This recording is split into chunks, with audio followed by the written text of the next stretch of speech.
Good morning, everybody. I hope you are enjoying the weather. Amen. And there we go. Oh, well, today we've been talking about what if all month. So we will take a quick look at that. So what if the world we long for is not just a distant dream, but something we are actively creating together? What if the future is not shaped only by circumstance, but by imagination, belief, and the way we choose to live our life right now? You know, Stephen Covey once said, everything is created twice, first in the mind and then in reality. And that idea sits right at the heart of this month's theme, because if life really does unfold that way, then imagination is not just wishful thinking. It becomes the first step in creation itself. Excuse me. So early this month, Reverend Joanne invited us to a world of pure imagination, asking us to stretch our vision and consider what kind of world we might build together if we believe that something better was possible. Not someday, but beginning right now with us. Then Reverend Debbie asked us to look closer to home in traveling in my world. She reminded us that the outer world we experience is deeply shaped by the inner world we cultivate.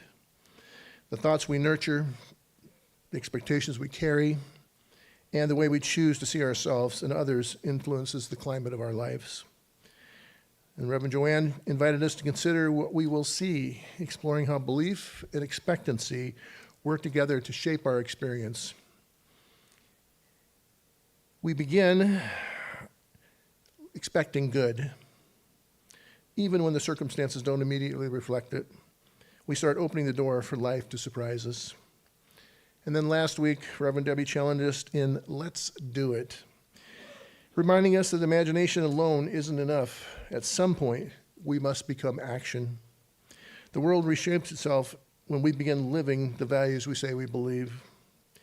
And today, we're going to take the next step in the journey of what if. All month, we've been saying what if. Well, today we explore what happens if someone actually lives that question. Today, we explore what it means to be a possibilitarian. When we talk about imagination in spiritual teaching, we're not talking about daydreaming or escaping reality. We're talking about something much, much deeper. Ernest Holmes reminds us that everything we experience begins in the mind, just like even Stephen Covey said. The life we see around us didn't appear randomly. It began as a thought, an idea, an image in consciousness before it ever became visible in the world. You know, think about it.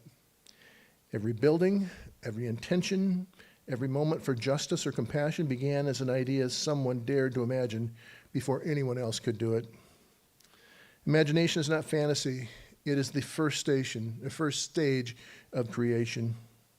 And when we forget that, we start living as if our world is fixed, as if the future is already decided, as if circumstances we see today are the only possibilities available to us. But the great teachers of spiritual truth have always told us something different. They remind us that life is still unfolding, still expressing, and still creating itself through us. What if? What if imagination is not just something we did as children? What if it is one of the ways spirits creates through us? One of the interesting things about imagination is it doesn't stay fixed. It changes constantly. It grows as our consciousness grows. The more we are exposed to new ideas, new possibilities, new ways of seeking the world, more of our imagination begins to stretch beyond what we once believed. For example, a caveman might understand walking, riding an animal, but he probably wouldn't understand the car back then because he hadn't been exposed to it. You know, the idea of a metal machine carrying people down a road at 60 miles an hour would simply beyond what he could think about. It simply wouldn't fit in the world he's experienced so far. And that's the same throughout history. Long before submarines existed, Jules Verne imagined journeys under the sea. Space flight, people traveling through space. In the comic strip Dick Tracy, the detective communicated through a watch on his wrist, which we do today. At the time, it was just imagination. You know, that was back, 50s, 40s? I don't know, a long, long time ago. In Star Trek, characters flipped open a small handheld communicator to talk across different distances. At the time, it was science fiction. How many of you had a StarTAC phone, the one that flipped open? There's still some that, it had 3 watts of power, so it probably rotted our brains, but it had the best reception of anything out there. On the same show, Spock could walk up to a computer and simply talk to it, asking questions, receiving answers.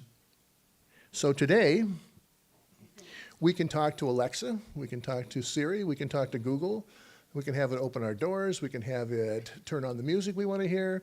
All these things have come true. And, when I was a kid, you would have never thought any of this kind of stuff. Even watching Star Trek back in the 60s, maybe? He's sitting there at a computer. He just called it a computer. They didn't have a name for it back then. So all these things might happen. And that's where imagination comes in. It was a James Roddenberry, I think, wrote Star Trek, right? So he had these thoughts out there, and other people have had the same things that really make a difference with it. So once what only existed in imagination eventually becomes part of our everyday life. Because imagination has a way of stretching the boundaries of what we believe. Humanity is always imagining a little beyond what is already seen. And every time someone dares to imagine further, the boundaries of what seemed possible begin to expand.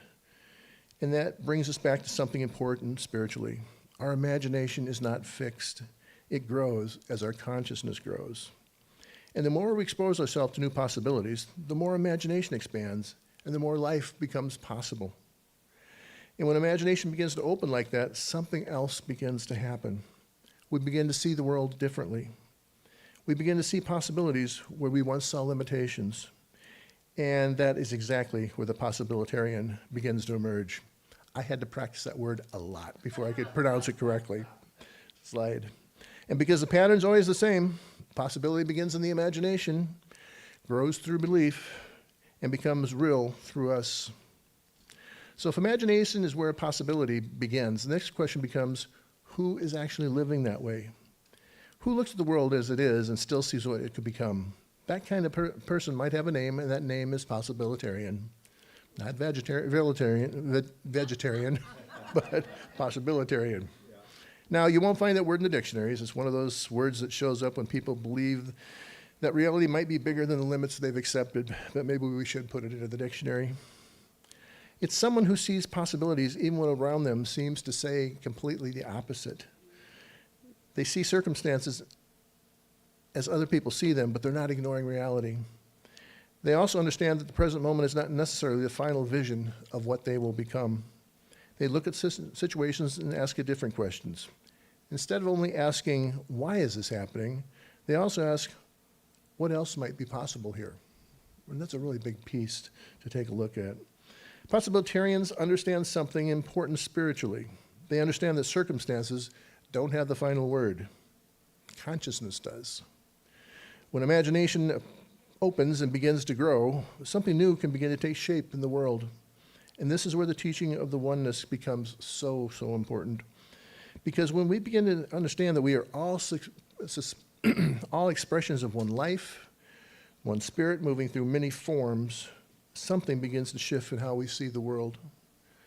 The boundaries that once seemed firm start to soften. We begin to recognize that life moving through us is the same life moving through everybody else. And when the awareness begins to grow, our imagination begins to grow with it. We are no longer imagining possibilities only for ourselves. We begin imagining possibilities for the whole of life, for everyone. We begin to see that we are not separate individuals trying to change the world alone. We are expressions of the one life, participating together in the unfolding of what comes next. We are, in a very real sense, co-creating the world we live in. Every thought we hold, every belief we nurture, every act of compassion or courage becomes part of the unfolding. And when enough people begin imagining something better together, history shows us that the boundaries of what seemed impossible begin to expand. Because the pattern, like it says, possibility begins in imagination, grows through belief, and becomes real through us. So if imagination begins possibility, and belief strengthens it, the next question is very practical. How do we actually live as possibilitarians? Because for many people right now, that can feel difficult. These are troubling times for many. There's a lot happening in the world that can stir fear, frustration, sadness, and uncertainty, and acknowledging that honestly matters. Being a possibilitarian does not mean pretending those feelings don't exist. It doesn't mean ignoring what we see in the world. And it certainly doesn't mean spiritual bypassing the pain that people are truly experiencing right now. But it does mean remembering that what we see in front of us right now is not the only reality that exists. Earlier we talked about imagination creating inventions, submarines going through the water, and novels before they existed, communicators imagined in science fiction, shows that appear now in our pockets. Human imagination has always stretched beyond the boundaries of what's possible. But the imagination changes the world. The imagination that changes the world the most deeply is not the imagination that invents new machines. It is the imagination that sees new ways for humanity to live even further. History shows us powerful examples of that. Martin Luther King stood in the midst of segregation, violence, and deep division in our country. Many people only saw the harsh reality of the moment, but he spoke about a dream. He imagined what he called the beloved community, a society rooted in justice, dignity, and love long before most people could see how such a world could ever come to be. And Nelson Mandela spent 27 years imprisoned under apartheid. When he finally walked free, he did not call for revenge. Instead, he imagined reconciliation in a nation that had been divided for generations and generations. Susan B. Anthony spent her life advocating for women's rights to vote in a time when most people believed that was going to be impossible. She endured criticism and resistance for decades, and yet held firmly to the possibility of equality. Rosa Parks simply refused to give up her seat on a bus. What seemed like an act of courage helped awaken a movement. And Maya Angelou, who experienced profound hardship and injustice in her life, continued to speak about resilience, dignity, and the ability of the human spirit to rise again and again and again. Now, none of these people ignored the troubled times they were living in. They saw them very, very clearly. But they also allowed themselves to see beyond them. They allowed possibility to live in their imagination long enough to take place in taking shape in the world. And the truth is, the spirit of a possibilitarian is not limited to the great leaders of the world in history. It also appears in the quiet moments of every day that we live when we allow ourselves to see a possibility that wasn't there before. Sometimes it sounds like this. I've been living with this back pain for a long time. I know that living with greater ease and freedom is possible for me. I've carried this belief about myself for so many years that I'm not capable enough. But today I see a stronger and more confident version of myself is possible. This relationship has been strained for a long, long time. And I see that understanding, forgiveness, and healing are possible between us. And I've worried about money and security for a long time. I know greater opportunity and stability are possible in my lives. And sometimes the possibilitarian imagination goes even further. I look at the divisions and conflicts in our world today, and I know that a more peaceful world is possible for humanity. And there's a lot of that going on right now. Each one of those moments is the act of a possibilitarian imagination, a moment when we allow ourselves to see something more than what the circumstances seem to say. Sometimes the possibilitarian in us simply needs a moment of quiet to speak. Sometimes the first step in becoming a possibilitarian is simply giving ourselves a moment to pause. Because when you're caught up in stress or reaction, it can be hard to see any possibilities at all. Have you ever had one of those moments in your life when you couldn't see any possibilities beyond the situation you're currently in right now? That happens to all of us. But when we pause, even briefly, something begins to open again. So let's call this a sacred pause. A sacred pause creates a little space in our awareness and a moment to breathe and remember who we really, really are. And in that space, imagination begins to open up again and possibility begins to return. Sometimes even coming here on a Sunday morning creates kind of sacred pause. A moment when we step away from the pressures of life and reconnect with something deeper within us. So let's take a sacred pause right now. Before we do, remember, this isn't about ignoring what may be happening in your life or the world. It's simply giving yourself a personal moment, a moment to step back from the pressures of the things that are surrounding us or you each day. So if you're comfortable, close your eyes. And for just a moment, let everything else wait. Take a slow breath and breathe out.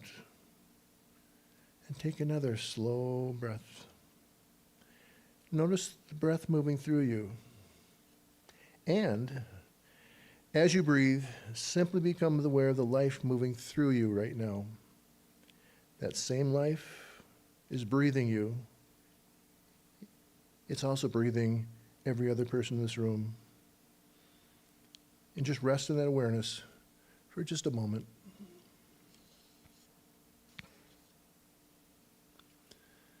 Now gently bring your attention back. If your eyes are closed, you can slowly open them. Sometimes that's all it takes. Just a moment of awareness, a moment of remembering, and in that moment, the possibilitarian within us begins to rise again. Because the pattern is always the same. Again, possibility begins in the imagination. It grows through belief and then becomes real through us. And sometimes the most powerful thing you can do in troubled times is to simply allow yourself a sacred pause, long enough to remember that possibility has never disappeared. It is still waiting for us to imagine. So today we've been looking at a powerful question, what if? What if imagination is not something we used as children? What if imagination is one of the ways Spirit continues to create through us? A possibilitarian is one who sees possibilities even when what's around you appears otherwise. And again, history reminds us of that again and again. People like Martin Luther King Jr., Nelson Mandela looked at circumstances that seemed immovable back then, and they still imagined something greater. But the possibilitarian spirit does not belong only in history. It lives in each and every one of us. Every time we allow ourselves to imagine healing where pains once lived, understanding where conflict once lived, opportunity where limitation once lived, peace where division once lived. And as we participate in the unfolding of something new, sometimes that doorway to that new possibility is very simple. It's that sacred pause that you take. A moment to remember life moving through us. A moment to remember that life is the same moving through everyone. And from that awareness, imagination opens up again, and possibility opens again. And remember that we are not separate observers of the world. We are participants in its unfolding. And so as you move through the coming days, perhaps take a few sacred pauses along the way. Some moments to breathe, some moments to remember who you are and what may be possible. Moments to ask the possibilitarian in you, what else might be possible here? Because the pattern is all the same, as we've said before. Possibility begins in the imagination, grows in belief, and becomes real through us. And so as we move forward, knowing that possibility has never disappeared, it's just simply waiting for somebody willing to imagine it. And so it is.